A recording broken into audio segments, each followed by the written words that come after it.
Hello everyone, मेरा नाम है अमित। आप देख रहे हैं डेली ऑटो लाइफ। मुझे बहुत सारे क्वेश्चंस आते हैं कमेंट सेक्शन में, तो आज कुछ क्वेश्चंस ले लेते हैं। अलग अलग टाइप के रहेंगे, आप भी सुनिए, हो सकता है उनमें से कुछ आपके मन में भी हो। और अगर आप उनका बेटर जवाब दे सकते हैं तो आप कमेंट भी कर सकते हैं। तो आप पे सारे क्वेश्चंस को देखिएगा, क्या पता किसी की हेल्प आप भी कर सके। सबसे पहला क्वेश्चन जो सबसे ज्यादा आता है, वो बोलते हैं 6 से 7 लाख रुपए के बीच में हमें कौन सी गाड़ी लेनी चाहिए। और उसमें भी ना बहुत ज्यादा कंफ्यूजन रहती है मारुति की जो गाड़ी आती है, क्योंकि उस सेगमेंट में सबसे ज्यादा मारुति ही बिकती है, उन्हीं के पास एक्चुअली सबसे ज्यादा गाड़ियां हैं। अब कंफ्यूजन किन में रहती है, एक तो अल्टो का जो टॉप वेरिएंट की तरफ चले जाते हैं, फिर हमारे पास सिलेरियो भी आ जाती है, वैगनार भी आ जाती है। तो इनके बारे में काफी क्वेश्चन आते हैं, हमें कौन सी गाड़ी इनमें से लेनी चाहिए, कौन सी अच्छी रहेगी। लेकिन एक चीज जो मैं बोलूंगा ना, जो एक गाड़ी को हम मिस कर देते हैं, उस लिस्ट में किसी की लिस्ट में होती नहीं है, मारुति इतना ज्यादा उसको प्रमोट भी नहीं करती है, तो वो सबके दिमाग से या सबके रडार से वो गाड़ी बाहर निकल जाती है। और ना तो मैं अल्टो को रिकमेंड करूंगा, ना ही मैं सिलेरियो को रिकमेंड करूंगा, ना ही मैं वैगनार को रिकमेंड करूंगा। अगर आप थोड़ा सा अपना बजट स्ट्रेच कर सकते हैं, अगर आप उस गाड़ी का कोई और वेरिएंट लेना चाहे मारुति की तरफ से, यह बहुत ही जबरदस्त है। इग्निस की तरफ आपको एक बार देखना, इंजन भी आपको बड़ा उसमें मिल जाएगा इन बाकी गाड़ियों के मुकाबले, और सेफ्टी भी इनके मुकाबले उसमें आपको ज्यादा अच्छी मिल जाएगी, अंदर स्पेस मिल जाएगा, डिजाइनिंग बहुत ही बेहतरीन है। नेक्सा की तरफ से आती है तो प्रीमियम भी आपको इनसे ज्यादा वो देखने को मिलेगी, और बहुत ही जबरदस्त गाड़ी है। और कम प्राइस पॉइंट पे आती है, क्योंकि वो गाड़ी ना इतनी फेमस हो नहीं पा रही है, इस वजह से मारुति उसके प्राइस भी नहीं बढ़ा रही है। लेकिन जिसने वो गाड़ी लिया ना, आप यकीन मानिए बहुत ही बढ़िया तरीके से जो है वो खुश रहा है उस गाड़ी में। तो अगर आप इस बजट में लेने की सोच रहे हैं तो मेरी पसंद आपके लिए इग्निस रहेगी, एक बार आप इसको चेकआउट जरूर करना। नेक्स्ट बहुत बड़ी कंफ्यूजन सबके मन में रहती है, वो है पेट्रोल में लें या सीएनजी में लें। बहुत सारे लोग हैं जो पेट्रोल में ले लेते हैं, बहुत सारे लोग हैं जो सीएनजी में ले लेते हैं, बट स्टिल उनको यही रहता है, यार मुझे वो लेनी चाहिए थी। कुछ लोग सोचते हैं मुझे वो लेनी चाहिए थी, या हम गलत भी उठा लाते हैं, फिर सोचते हैं यार नहीं ये तो ना गड़बड़ हो गई। तो मैं आपको क्लियर बता देता हूं, अगर आपका रन जो है, आपकी मंथली रनिंग जो है 1500 से 2000 किलोमीटर के अंदर ही है, मतलब 2000 के अंदर अंदर आप मान के चलिए। चलिए थोड़ा सा और हम कर देते हैं, क्योंकि ट्रैफिक जैम ज्यादा हो गया। अगर 1500 किलोमीटर से अंदर अंदर आपकी गाड़ी महीने में चलनी है तो आप पेट्रोल गाड़ी ही लीजिए, आप सीएनजी गाड़ी को अवॉइड कर सकते हैं। इसके लिए रीजंस काफी सारे हैं, क्योंकि आप अपफ्रंट जो कॉस्ट पे करते हैं ना सीएनजी गाड़ी लेने के लिए, लगभग 1 लाख रुपए आप एक्स्ट्रा देते हैं। तो इतना ज्यादा डिफरेंस उस चीज में नहीं आता। और अगर आपको चलना है हाईवे पर ज्यादा, फिर तो आप चाहे 2000 किलोमीटर भी अगर आप चल रहे हैं ना, तो भी आपको सीएनजी बेशक आप मत लीजिए, आपको कोई इतना ज्यादा फायदा वो गाड़ी नहीं देने वाली, क्योंकि पेट्रोल की जो माइलेज आती है ना, वो सिटी में थोड़ी सी कम आती है। हाईवे पर पेट्रोल में भी आप अच्छी खासी माइलेज निकाल सकते हैं। तो सीएनजी और पेट्रोल आप इस तरीके से सिलेक्ट कर सकते हैं। नेक्स्ट जो है, सबको पता है ईवी जो है वो फ्यूचर होने वाला है। अभी हमने जो गाड़ी खरीद ली, नेक्स्ट तो शायद हमारी ईवी हो जाएगी, लेकिन उसको लेकर बहुत सारे क्वेश्चंस हैं। तो एक पूरा का पूरा पिटारा है मेरे पास क्वेश्चंस का। तो जो वो पिटारे वाले क्वेश्चन है ना, वो हर टाइप के क्वेश्चन रहेंगे, उनको लेकर हम एक इंसान से बात करेंगे कुछ टाइम के बाद, आने वाली कुछ एक वीडियोस में। तो उनको तैयार कर रहे हैं, उनके पास ईवी है, नेक्सॉन ईवी है, काफी टाइम से वो टाटा के टच में भी है। तो छोटी मोटी बारीकी जितनी भी है ना, वो सब उनको पता है। लेकिन सबसे ज्यादा क्वेश्चन रहते हैं बैटरी को लेकर, इसकी अगर हमें बैटरी चेंज करानी पड़ेगी तो इसकी कॉस्ट क्या रहेगी, चार्जिंग का क्या रहेगा, हम अगर कहीं बाहर घूमने जाते हैं, और एक वारंटी को लेकर बहुत ज्यादा दिक्कत जो है लोगों में रहती है। तो चार्जिंग का तो ऐसा है कि हिट एंड मिस अभी चल रहा है, कहीं पर हो सकता है आपको चार्जिंग स्टेशन मिल जाए, कहीं पर हो सकता है आपको चार्जिंग स्टेशन ना मिले।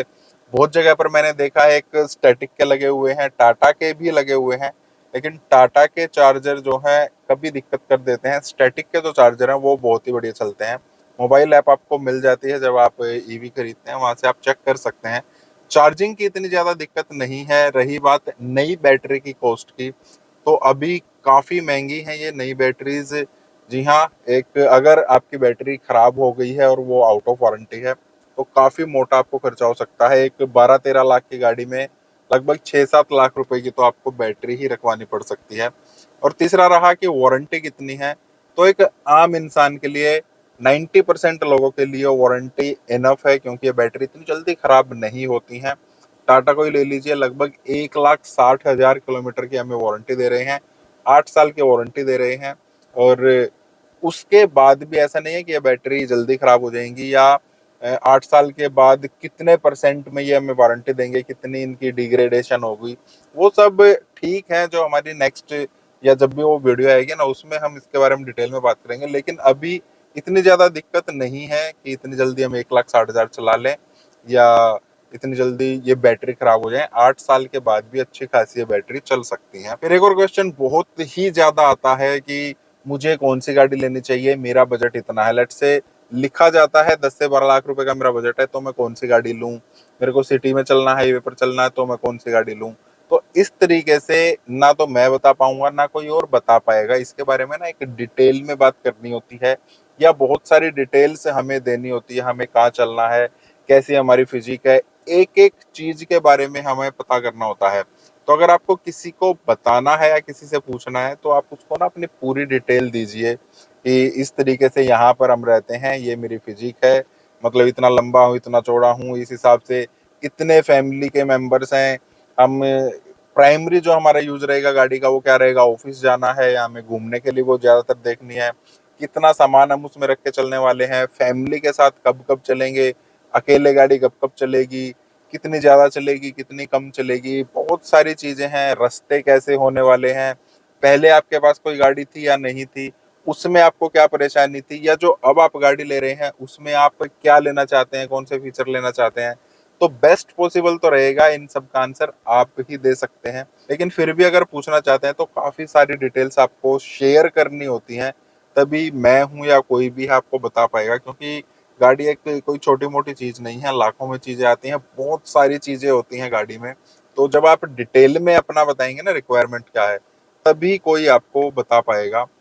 ऐसे कोई भी नहीं बता पाएगा कि आपका बजट 15 लाख रुपए का है, आपको गाड़ी लेनी है, पेट्रोल में आपका 1,000-1,200 किलोमीटर का रन रहेगा मंथली, तो कौन सी गाड़ी लें। सिर्फ इस तरीके से आप कोई गाड़ी सिलेक्ट नहीं कर सकते। ऐसे तो आप कोई भी गाड़ी ले लीजिए, सारी गाड़ियां चलती हैं, लेकिन आपके अकॉर्डिंग कौन सी बढ़िया है, तो वो आपको अपने बारे में और ज्यादा बताना पड़ता है। फिर आ जाता है एसेसरीज को लेकर कि वारंटी वॉइड होती है या नहीं होती है, कपलर टू कपलर से भी होती है कि नहीं होती है। क्योंकि कपलर टू कपलर बहुत ज्यादा चला हुआ है, ये कर देंगे वो कर देंगे। करोल बाग को लेकर तो आप सबको पता ही है, दिल्ली में करोल बाग को लेकर की बहुत ज्यादा वीडियोस भी आती हैं, वहां पर एसेसरीज का काम भी होता है। तो देखिए, अगर आपने आफ्टर मार्केट कोई भी काम कराया है जो आपकी वायरिंग के साथ छेड़छाड़ करे, छेड़छाड़ का मतलब कट लगाए नहीं होता है, अगर आपने as accessory coupler to coupler भी उसमें कुछ लगा दिया है, तो भी आपके वारंटी वॉइड हो सकती है। ऐसा नहीं है कि बिल्कुल हो जाएगी, और ऐसा नहीं है कि बिल्कुल नहीं हो सकती।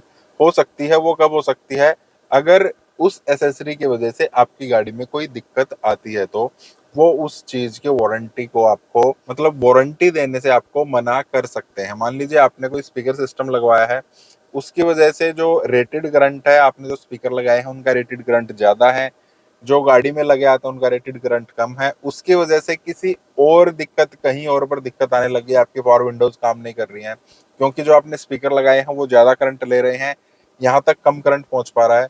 आप सर्विस सेंटर पर चेक कराएंगे, अगर उनको लगा कि इन म्यूजिक सिस्टम की वजह से इसमें कोई दिक्कत आ रही है, तो वो वारंटी आपको नहीं देंगे। वो बोलेंगे पहले आप इसको रिमूव करा कर आइए, तब हम आपको वारंटी दे सकते हैं। और अगर उन एसेसरीज की वजह से आपकी गाड़ी में कोई बर्निंग वगैरह हो जाती है, वर्स्ट केस सिनेरियो हो जाता है, तो आपको इंश्योरेंस क्लेम भी नहीं मिलेगा, अगर ये पता लग जाता है कि आपने आफ्टर मार्केट कोई काम कराया था, बेशक वो आपने कपलर टू कपलर कराया हो, तो वारंटी वॉइड बिल्कुल हो सकती है। फिर एक और क्वेश्चन जो बहुत ज्यादा आता है, और उसमें किसी को कोई ज्यादा सोचने की जरूरत है भी नहीं। बहुत सारे लोग हैं जिनका रन काफी कम होता है, वो डेली का 10, 20, 30 किलोमीटर चलते हैं, महीने में 700, 800 किलोमीटर, 500 किलोमीटर, इतनी ही गाड़ी उनकी चलनी है। वो गाड़ी सिर्फ इसीलिए ले रहे हैं ताकि इमरजेंसी में कहीं कोई काम आ जाए, कहीं जाना पड़े तो अपने पास एक व्हीकल हो, तो मतलब किसी से मांगने की जरूरत ना पड़े, या हम किसी रिमोट एरिया में रह रहे हैं जहाँ पर टैक्सी वैक्सी की कोई सुविधा नहीं है, तो गाड़ी ले लेते हैं। लेकिन उनको बड़ी टेंशन रहती है कि माइलेज कौन सी गाड़ी ज्यादा लेती है, तो वो अपनी पसंद की गाड़ी को लेने के बजाय जो गाड़ी माइलेज ज्यादा देती है ना, वो ले लेते हैं। तो अगर आपका रन इतना कम है, 500-700 किलोमीटर आप महीने में चल रहे हैं, तो आपको माइलेज की चिंता छोड़ देनी चाहिए। एक गाड़ी जो आपको 20 की माइलेज दे रही है या 25 की माइलेज दे रही है, एक गाड़ी आपको 15-16 की माइलेज दे रही है, तो आपको जो भी इनमें से पसंद हो ना आप वो ले लीजिए। आपको माइलेज की चिंता करने की ज्यादा जरूरत नहीं है। 500-700 किलोमीटर में ज्यादा पैसे का कोई फर्क नहीं पड़ता है। 1000-1200 रुपए ज्यादा से ज्यादा आपको फर्क पड़ सकता है एक महीने में। एक साल में आप हो सकता है ज्यादा से ज्यादा आप 5-7-10 हजार रुपए का एक्स्ट्रा पेट्रोल ही आप सिर्फ खर्च करेंगे, इससे ज्यादा आप नहीं करेंगे। तो आपको ज्यादा फर्क नहीं पड़ने वाला कम रन के लिए। तो उस केस में आप बेटर गाड़ी लीजिए जिसमें आपको बैठकर अच्छा फील होता है, जो आपको बढ़िया फीचर्स दे रही है। आपको कभी कभार गाड़ी चलानी है तो आप गाड़ी चलाने का मजा लीजिए।